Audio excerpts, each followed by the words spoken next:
뒤로 가 있어서 나한테 관심 없는 표현을 하는데 거기다 대고 막 이야기를 한다면 아까 처음에 얘기했던 대로 너무 눈치 없는 컨설턴트가 돼버린 거잖아요.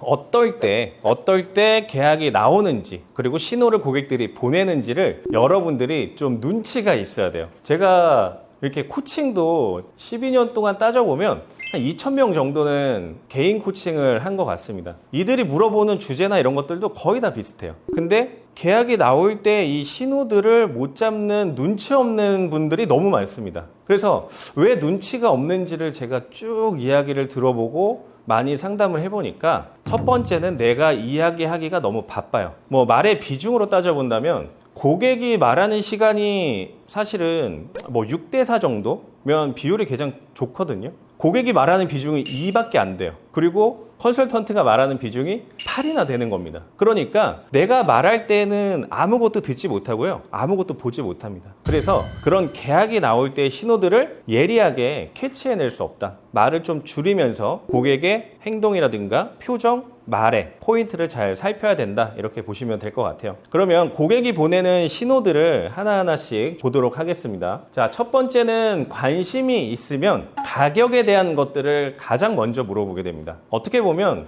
결론이에요. 근데 우리는 상담을 할 때 주관식으로 이야기를 하면은 너무나 좋지만 처음부터 가격을 이야기하진 않습니다. 여러분들이 초보 세일즈라면 바로 가격이 나와 있는 페이지를 필 수도 있어요. 그러면 그런 페이지를 뒤로 보내는 것도 클로징을 높이는 확률이기도 합니다. 가격은 고객이 가장 궁금한 거고요. 그리고 우리는 가격을 가장 늦게 이야기를 하면서 고객의 동태를 잘 살펴야 되는, 밀당을 해야 되는 그런 상황이라고 보시면 됩니다. 가격과 조건에 대해서 물어볼 때가 있습니다. 한 15분에서 30분, 뭐 길게는 1시간 정도 하다가 그러면 이 가격이 얼마 정도 되나요? 내가 낼 수 있는 그런 가정의 상황들을 살펴보는 겁니다. 그게 고객한테는 이제 가장 중요한 거겠죠. 가격에 대한 이야기가 나왔을 때 여러분들은 그때는 귀를 쫑긋 세우셔야 됩니다. 이제는 여러분들의 말을 줄이셔야 돼요. 그래서 고객이 가격에 물어볼 때 뭐 할부로 할지 아니면 요즘에 가정 경제가 어려워서 뭐 이게 뭐 대출을 많이 받아서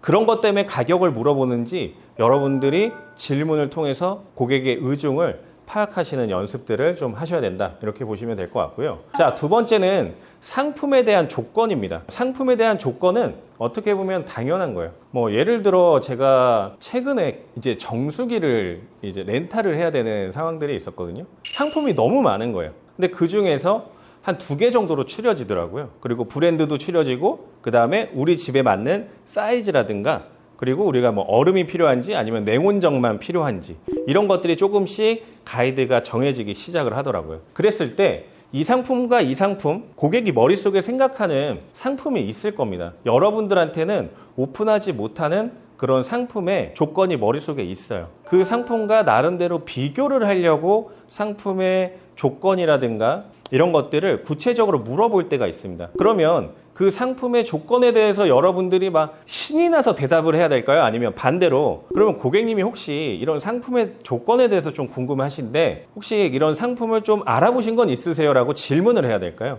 저는 후자라고 생각을 합니다. 그 사람이 머릿속에 갖고 있는 것들을 여러분들이 꺼내지 못하면 결국에는 필요한 말을 해줄 수가 없고 그리고 필요하지 않는 말을 걷어낼 수가 없습니다. 그래서 고객이 머릿속에 갖고 있는 상품이 어떤 조건하고 비교를 하는지를 반드시 질문을 통해서 찾아내셔야 되고요. 계약을 할 때 나오는 두 번째 신호입니다. 자, 그러면 세 번째 신호는 뭐냐면 이제 납기예요, 납기. 뭐 전자제품을 사도 너무 고가잖아요. 10,000원, 뭐 30,000원, 50,000원짜리 사는 거를 상담으로 사진 않습니다. 그냥 뭐 쿠팡이라든가 이런 데에서 선택을 하고 그냥 배송을 누르면 결제를 누르면 바로 옵니다. 그러면 컨설턴트를 만나는 정도라면 최소 100만 원에서 1,000만 원 단위는 넘어가는 제품이라고 생각을 해요. 한 번에 내고 싶은 사람도 없습니다. 제가 볼 때는. 그랬을 때에는 내가 납입 기간을 몇 년으로 해야 될지 뭐 보험 상품으로 따져본다면 20년을 해야 될지 30년을 해야 될지 그리고 뭐 전자제품을 산다 그러면은 이게 무이자 할부는 어떻게 되는지 이런 것들이 궁금해지기 시작합니다. 고객은 합리적으로 선택을 하길 원해요. 그래서 머릿속으로 계산을 하는 거예요. 내가 이 정도 기간에 내면 이 상품을 12개월 뭐 2년 안에 3년 안에 쓰니까 뭐 이때는 뭐 감가상각이 되고 어쩌고 그래서 나한테는 돈을 나눠서 내는 게 훨씬 더 이익이겠구나. 아, 물가가 올라가고 화폐 가치는 떨어지니까 내가 지금은 적게 내는 게 더 맞겠구나. 우리가 지금 고정적으로 나가야 되는 지출들이 너무 쌓여 있으니까 이거는 한 번에 일시불로 뭐 500만 원 정도를 내고 나머지는 할부로 해야 되겠구나. 이런 것들을 기간을 정하는 겁니다. 그거를 데드라인이라고 보시면 돼요. 데드라인. 고객이 데드라인이 정해지면 움직이려고 하는 효과가 있어요. 납기를 물어볼 때에는 고객이 머릿속으로 숫자를 계산하고 있다. 이렇게 보시면 될 것 같아요. 그랬을 때 최근에 뭐 지출이 높았는지 일시금으로 내시는 걸 원하시는지 이럴 때 최근에 이 기간으로 여러분들이 계약을 체결했던 사례가 있잖아요.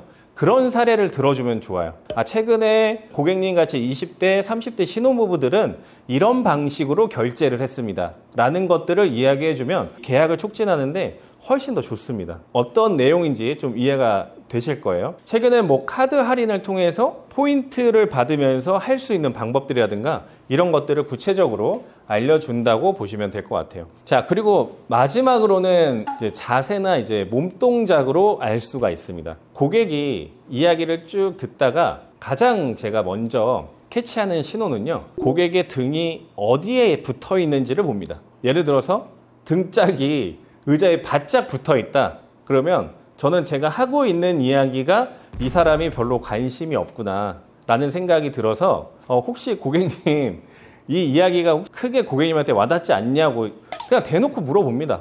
뒤로 가 있어서 나한테 관심 없는 표현을 하는데 거기다 대고 막 이야기를 한다면 아까 처음에 얘기했던 대로 너무 눈치 없는 컨설턴트가 돼버린 거잖아요. 그래서 그럼 고객님 어떤 부분을 말씀드리면 더 관심이 가실까요? 라고 그냥 대놓고 물어보는 거예요. 고객하고 뭐 수수께끼를 하거나 스무고개를 하거나 틀린 그림을 찾는 게 아니잖아요. 그랬을 때는 망설이지 말고 고객한테 그냥 대놓고 물어보세요. 그러면 고객이 의외로 바로 알려줍니다. 저는 이런 부분들은 크게 중요하지 않고 이 부분에 대해서 조금 더 정확하게 설명해 줄 수 있나요? 라고 이야기를 해요. 그러면 아까 우리 서두에 배운 대로 고객이 원하는 신호가 나오는 거죠. 그런 거에 대해서 구체적으로 답변을 하는 게 훨씬 더 클로징 하는데 높고요. 고객이 앞으로 이렇게 몸이 쏟아진다.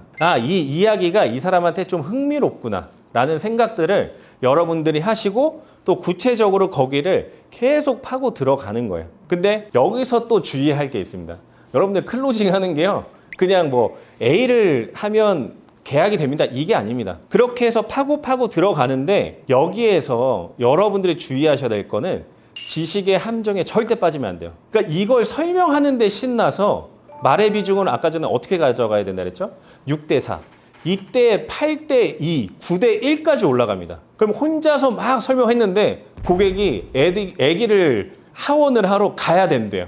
그렇게 해서 놓치는 고객들이 굉장히 많습니다. 자세가 앞으로 왔을 때 내 이야기에 집중을 하지만 적당히 딱 끊고 고객한테 이 정도 말씀을 드리면 괜찮을까요? 더 궁금한 건 없으시냐고 물어보는 거예요. 그러면 고객이 이 부분은 좀 이해가 되고 이 부분은 이해가 되지 않는다라고 해서 서로 티키타카가 되면 그럼 이 부분은 됐어요. 그러면 오늘 의사결정하시는데 전혀 문제가 없으시죠 하고 클로징 멘트를 그때 딱 들어가는 겁니다. 나 혼자 이야기를 하는 게 아니에요. 이해되시죠? 이런 몸동작을 잘 캐치를 해야 됩니다. 고객이 보내는 신호를 우리가 하나하나씩 보면은 정말 의미 있는 신호들이 많아요. 근데 아무래도 뭐 환경적인 요인도 있고요. 처음 이제 남의 집에 가면 낯설기도 하잖아요. 어떤 분들은 그러시더라고요. 집 안에 앉아 있는데 아이가 너무 울어서 뭐 저녁 식사를 하기 때문에 내가 할 말을 하지 못하는 거예요. 그러니까 그런 외부적인 환경 때문에도 어려움을 겪는 경우가 있습니다. 그런 부분들을 좀 무시하시고 한편으로는 무시를 하시고